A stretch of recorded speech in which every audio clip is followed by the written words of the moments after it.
So, in continuation with the last topic, I want to take up the first type of curve, that is simple curve, or another name for this is a simple circular curve. So, this is the first type of horizontal curve. So, you have seen that there are three different types of horizontal curves: simple circular curve, compound curve, and reverse curve. So the first one we will deal with is a simple circular curve. So this is how we draw a curve, and today's topic is to understand what different elements of a curve are. So if I have to draw the curve, I have to show all the particular details about the curve. So what exactly curve will have, right? So to make you understand this particular diagram, let me tell you, we have started with some origin, then there is some kind of destination there. So when we started our journey, we encountered one change in direction. After this, there is a change in direction, so we need to divert our direction towards this end. So whenever you find across such direction deviation, change in direction is required, then we facilitate the change in direction in the form of a curve.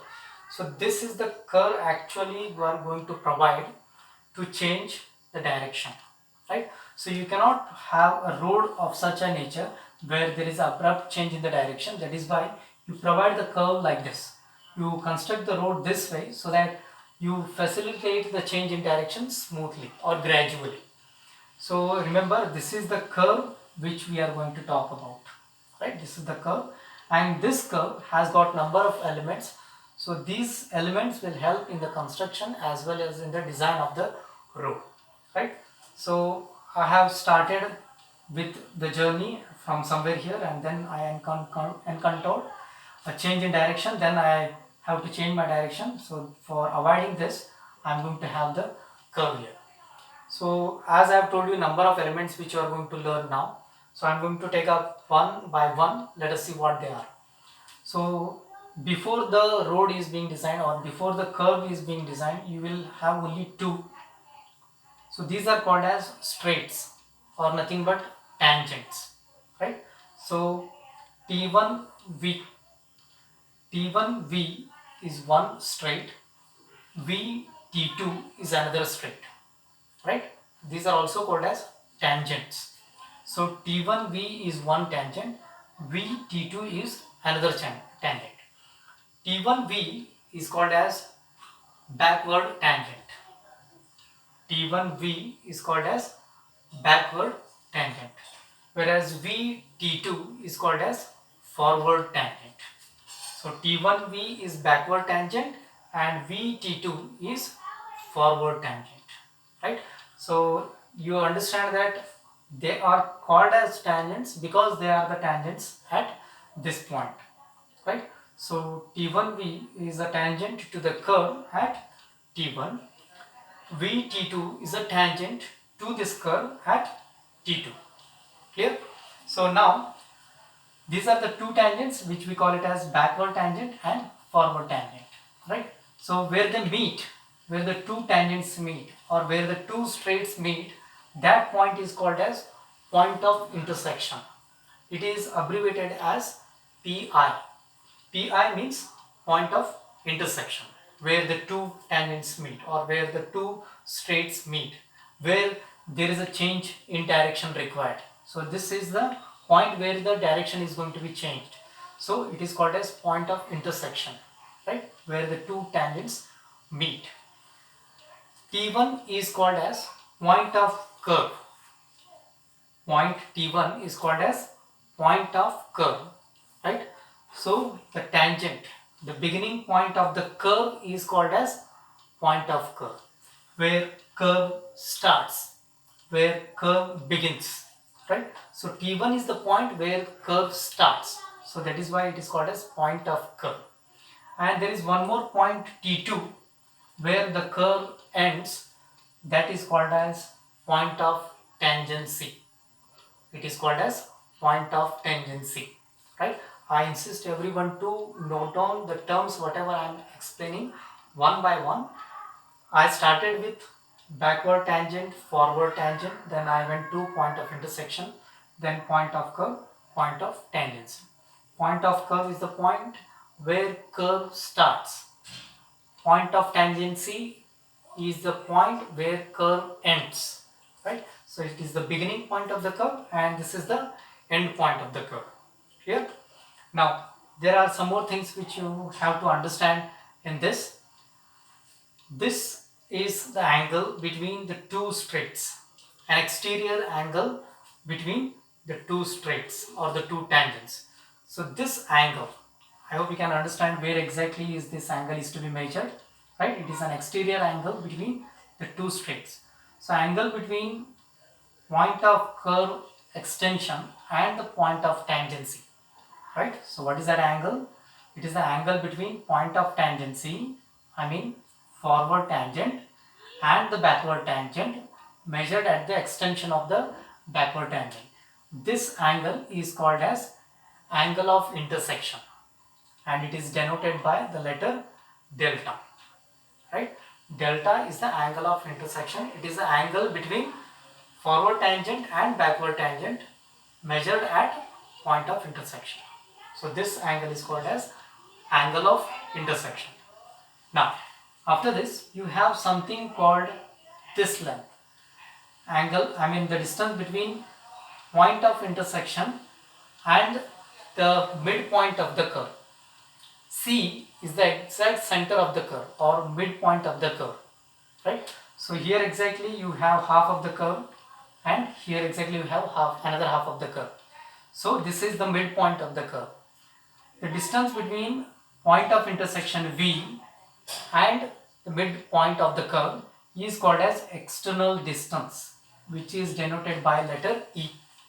This length is called as external distance. Clear? And this distance, that is from C to D, right?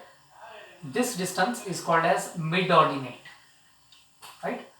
So this distance is called as mid-ordinate, right?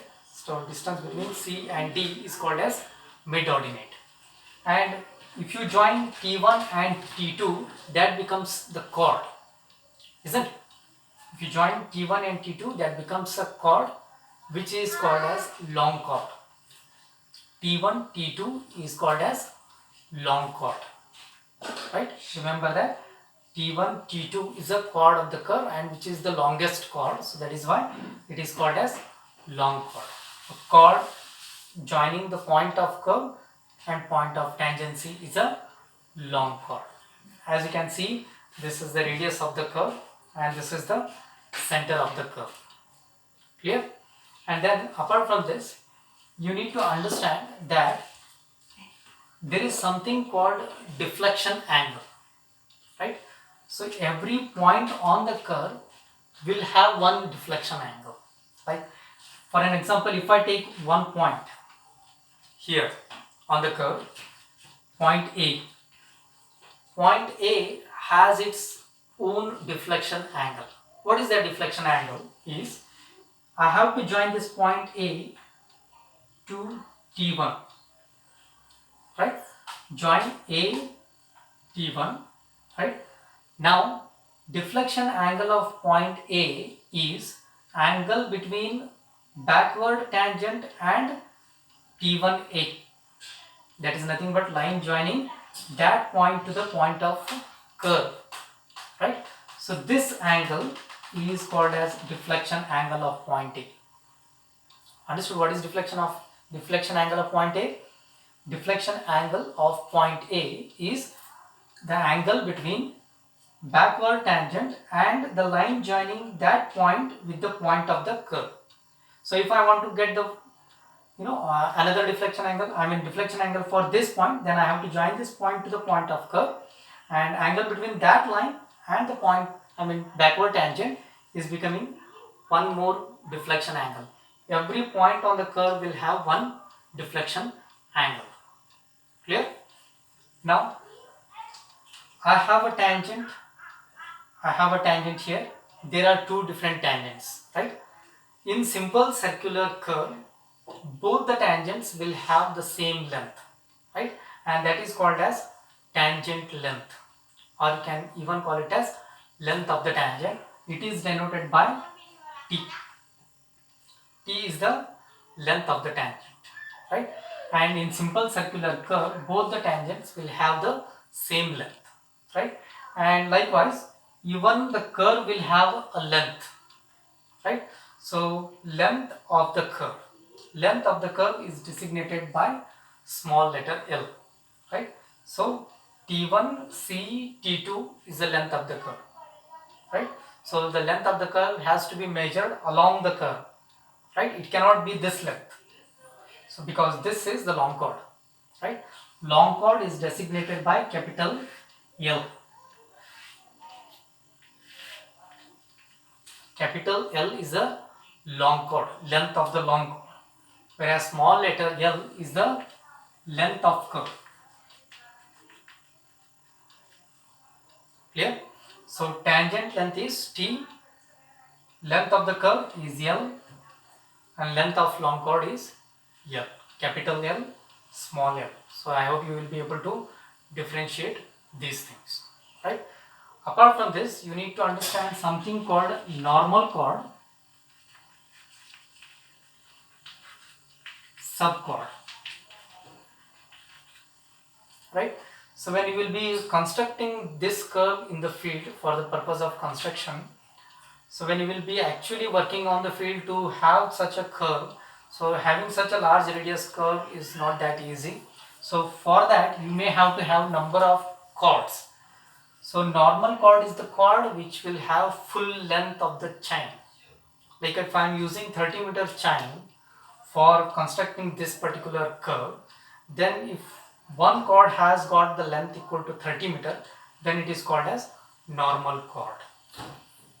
If the length is less than one chain length, then it is called as subchord, right? So this is one chord.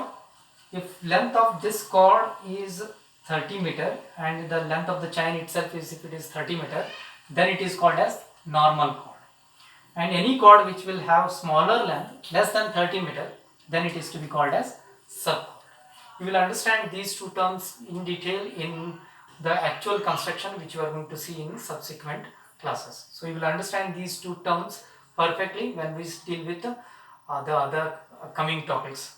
So normal chord is the chord which will have one full length of the chain. Subchord is the chord which will have the length of the chord less than one full chain. So full chain and smaller than full chain. So this is also called as full chord. Full chord means the chord which has got its length equal to full chain. Subchord is the chord which has its length less than one full chain. So these are all the elements which we have seen now. So I hope you will be able to understand these things and you will be able to remember the things. I request everyone to go on writing the elements. So I insist upon having the notes being done for every topic we discuss, so that at the end of the day you always feel that you have already have gone through the topic. So in the next topic, these things should be there in your mind before we start with the topic. Thank you.